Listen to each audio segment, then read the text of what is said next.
For Nadia, we welcome our viewers to this episode of Unconventional Heroes, and today we are in conversation with Cyril D'Souza from Durban.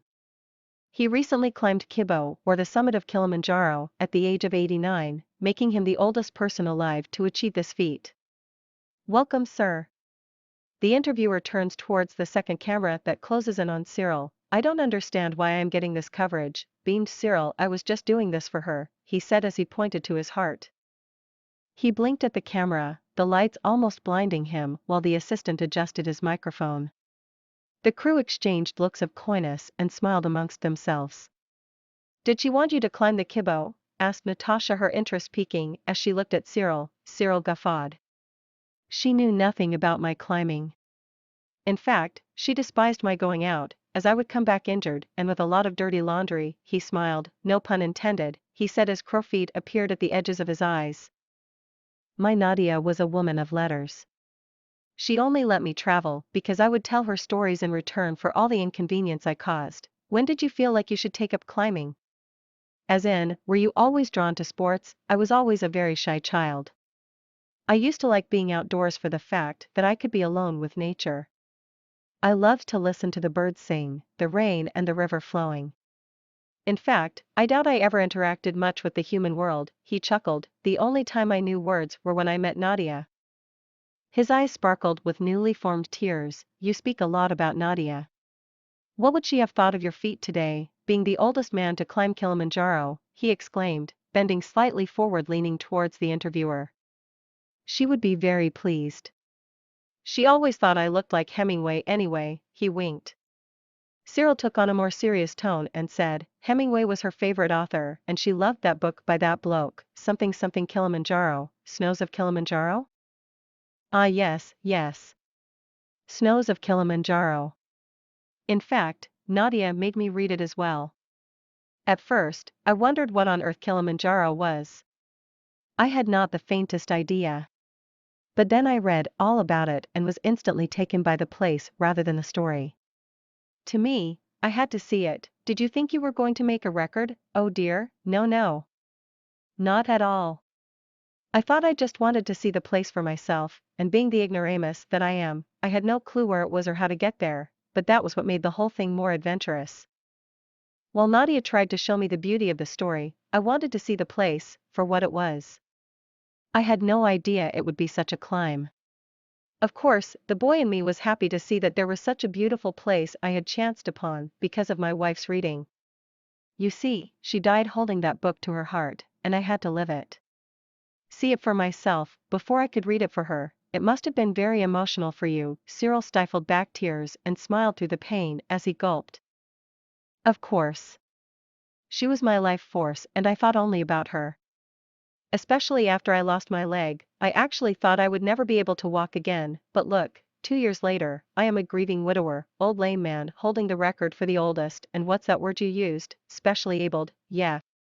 Euphemism for lame, you mean, lame old man climbs Kilimanjaro for his wife, yes. I am whimsical like that. What is your next peak?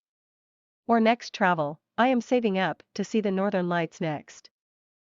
All the best, Mr. Cyril D'Souza. We hope you traverse the world and see all that you want to. For Nadia, I will. The interview had got over sooner than expected, and now the crew had seized his house indulging on snacks and drinks he had arranged. You went through too much trouble, Mr. D'Souza.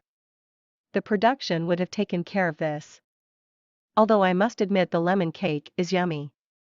Natasha spoke in her childlike demeanor, casting aside her stiffened pose in front of the camera. Oh no, the pleasure is all mine. It's not every day that I get interviewed. How do you manage by yourself, Mr. D'Souza? First of all, you can call me Cyril. No need to be so formal. And I had to, simple. When we are pushed to our limits, we learn to survive. That's what happened when I lost my leg, and when I thought things could not get worse, I lost my partner for life. I'm sorry, but how? My leg was an accident, and Nadia to a heart attack 2 years ago. Oh, it's alright. She had lived well, and when she had been wheeled to the hospital, she had told me that she would prefer to go now than leaving me forever straddled with her to a machine and me to an incapacitated version of her. I protested, of course. I know how the body and mind can be channelized when it has gone through something. He tapped his artificial leg with a cane. but she thought otherwise. Đối với Nadia, chúng tôi chào mừng người xem đến với tập phim Những Anh Hùng Bất Thường này và hôm nay chúng tôi đang trò chuyện với Cyril de Souza từ Durban. Gần đây, ông đã leo lên đỉnh Kibo hoặc đỉnh Kilimanjaro ở tuổi 89, khiến ông trở thành người lớn tuổi nhất còn sống đạt được kỳ tích này. Chào mừng ngài, người phỏng vấn quay về phía máy quay thứ hai nhắm vào Cyril. Tôi không hiểu tại sao mình lại nhận được tin tức này. Cyril rạng rỡ, tôi chỉ làm điều này vì cô ấy, anh nói khi chỉ vào trái tim mình. Anh ấy chớp mắt trước máy quay, ánh đèn gần như làm chói mắt anh ấy trong khi trợ lý điều chỉnh micro của anh ấy.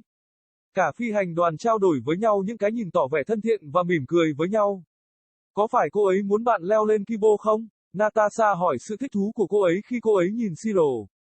Cyril ngáp, cô ấy không biết gì về việc leo núi của tôi. Trên thực tế, cô ấy coi thường việc tôi đi ra ngoài, vì tôi sẽ trở lại với vết thương và đống quần áo bẩn. Anh cười, không có ý định chơi chữ nào cả, anh nói khi đám đông hiện ra trên khóe mắt. Nadia của tôi là một người phụ nữ của những lá thư. Cô ấy chỉ cho tôi đi du lịch vì tôi sẽ kể những câu chuyện của cô ấy để đổi lại tất cả những bất tiện mà tôi đã gây ra. Khi nào bạn cảm thấy mình nên bắt đầu leo núi? Như trong, bạn có luôn bị lôi cuốn vào thể thao không? Tôi luôn là một đứa trẻ rất nhút nhát. Tôi đã từng thích ở ngoài trời vì thực tế là tôi có thể ở một mình với thiên nhiên. Tôi thích nghe chim hót, mưa và dòng sông chảy. Trên thực tế, tôi nghi ngờ mình đã từng tiếp xúc nhiều với thế giới loài người, anh cười khúc khích. Lần duy nhất tôi biết từ là khi tôi gặp Nadia, mắt anh lấp lánh những giọt nước mắt mới hình thành. Bạn nói rất nhiều về Nadia, cô ấy sẽ nghĩ gì về kỳ tích của bạn ngày hôm nay? Là người đàn ông lớn tuổi nhất leo lên Kilimanjaro, anh ta thốt lên, hơi cúi người về phía trước nghiêng về phía người phỏng vấn. Cô ấy sẽ rất hài lòng. Cô ấy luôn nghĩ dù sao tôi cũng giống Hemingway, anh nháy mắt. Cyril nghiêm túc hơn và nói, Hemingway là tác giả yêu thích của cô ấy và cô ấy yêu thích cuốn sách đó của blog đó, một cái gì đó Kilimanjaro, tuyết ở Kilimanjaro. À vâng, tuyết ở Kilimanjaro, trên thực tế, Nadia đã khiến tôi đọc nó. Lúc đầu tôi tự hỏi Kilimanjaro là cái quái gì, tôi không có ý tưởng mờ nhạt nhất, nhưng sau đó tôi đọc tất cả về nó và ngay lập tức bị cuốn hút bởi nơi này hơn là câu chuyện. Với tôi phải nhìn thấy nó. Bạn có nghĩ rằng bạn sẽ lập kỷ lục không? Ôi trời, không có gì, tôi nghĩ rằng tôi chỉ muốn nhìn thấy nơi đó cho chính mình, và tôi là kẻ ngu dốt, tôi không biết nó ở đâu hoặc làm thế nào để đến đó, nhưng đó là điều khiến toàn bộ mọi thứ trở nên phiêu lưu hơn. Trong khi Nadia cố gắng cho tôi thấy vẻ đẹp của câu chuyện, tôi muốn xem địa điểm, nó là như thế nào. Tôi không biết nó sẽ là một cuộc leo núi. Tất nhiên, cậu bé trong tôi rất vui khi thấy có một nơi đẹp như vậy mà tôi đã tình cờ đến nhờ đọc sách của vợ tôi. Bạn thấy đấy, cô ấy đã chết khi ôm cuốn sách đó vào lòng, và tôi phải sống nó.